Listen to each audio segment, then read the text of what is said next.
to offer judgment to white people as well as black people, but because of the mentality that we existed in, we had to learn a dramatic truth about white people. This is the truth. The Honorable Elijah Muhammad also said, though, in the Theology of Time, that if we stick with him, within 6 months, we'll have the white man as a little string around our finger, and we won't even know it exists or he exists until or unless we look down. What is that telling you? That's telling you, in the scope of truth, white people are insignificant. Therefore, in the scope of truth, white folks shouldn't have an impact one way or the other with us seeking, finding, establishing, and moving out on the truth. If white folks can impact your decisions, then white folks, whether we like it or not, consciously or subconsciously, has an effect on our way of thinking, and still has a impact on us that they shouldn't have. Now listen, what is the birth record of white folks? 6,600 years. That's how old they were at the time of our lessons. Now check it out. In the year 1, Allah at that time, the Supreme God, predicted the birth of a man named Yaqub in the year 8,400. He was born 20 miles outside the holy city of Mecca. Ask yourself this question. Some of these questions I'm not going to give you answers to because you have to do your homework yourself. But ask yourself this question. In the year 1, these scientists, 23 scientists, got up the history of the nation and predicted the birth of Yaqub. Now, when they predicted the birth of Yaqub, they said that he was going to be born in the year 8,400, right? Which is, and he was going to be born 20 miles outside the holy city of Mecca. First of all, why was he born 20 miles outside of the holy city of Mecca? That's the first question. Second question, he went into Mecca, and when he went into Mecca, he realized that they were 70% satisfied, 30% what? Dissatisfied. Has anybody ever thought about what the people were dissatisfied with? And why were the people who were satisfied, why were they satisfied? In other words, if there's a 30% dissatisfaction rate, what were the people dissatisfied with? Remember, they're in the holy city of Mecca, the root of civilization, and we call that paradise and we call that heaven. Well, how could it be heaven for those who are dissatisfied? And how could it be heaven for those who have a problem with those who are in power? Now, 70% of the people at that time in the holy city of Mecca was what? Satisfied. Now, let me ask you something.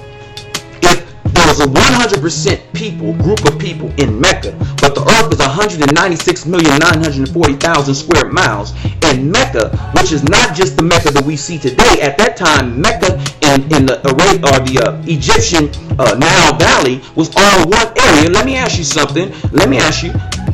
Those people on that planet, that part of our planet, which was known as Asia, was considered what? Those people who lived in Mecca. It was 70% dissatisfied, and there was 30% satisfied. Does it give you the numbers of all the people on the planet Earth? No. It keeps you focused on Mecca. There's a reason for this, and again, in upcoming videos, I hope we're going to make some points. Now, hypocrites and agents, and weak believers who don't want to study, ask yourself this.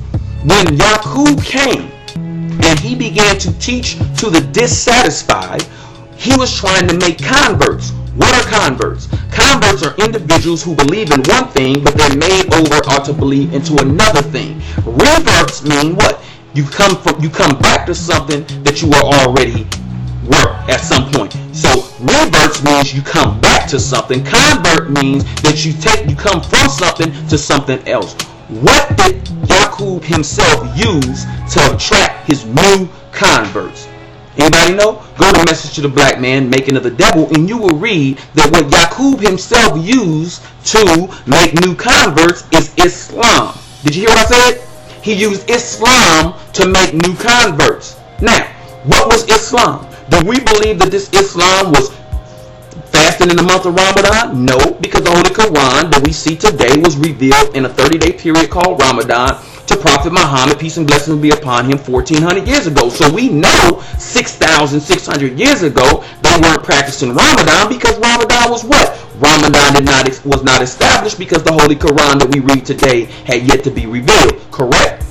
Was the Qibla, where we face east, were people who practiced Islam back there 6,600 years ago? Did they bow to the east and pray when the Qibla had yet to be established? No, because we know that the Qibla was established 1,400 years ago, and we also understand that Prophet Abraham, peace and blessing be upon him, and his son was the one who built what?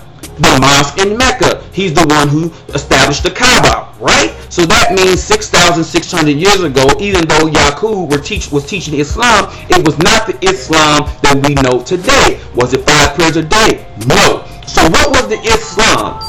I have a phone call. What was the Islam?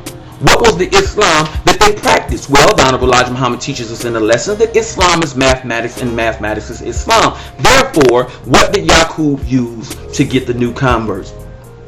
He used mathematics. Simple as that, right? Now, this is the thing that I want you guys to understand as we talk about white people, okay? Understand something.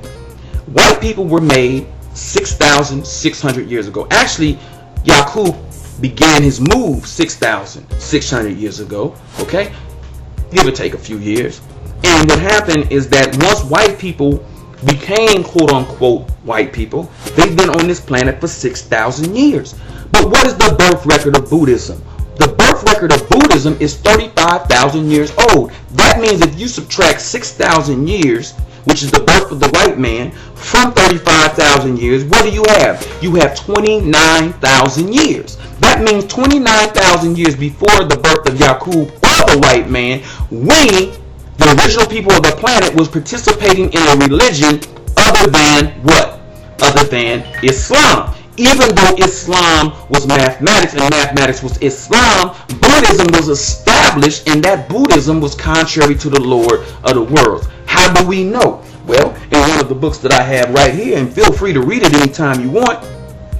This is a book called The Fall of America, okay? In The Fall of America, page 22, if you read it right here, it says, this shows that Allah God, the Supreme Being, does not respect Rome and is the father, and its father, whom they call Pope. The Vatican, if it were a holy place, we would not expect to suffer the curse of nature. We who live in America live in a cursed country. America is a cursed country. America is the divine place of exile for Allah's enemies. Did you hear that? A divine place of exile for Allah's enemies. And he promises to use America for a lake of fire in which to burn all of his enemies. The Indians, the first people who were sent, who migrated to America, the Indians were also enemies of Allah. Now that's what it says right there. I don't know if you can see it, but get the book. You should have the book, especially since y'all are like the smartest people on the planet. I hope the agents and the hypocrites got this book. So read that, and it says that the Indians were referred to the enemies as the enemies of Allah. Now listen,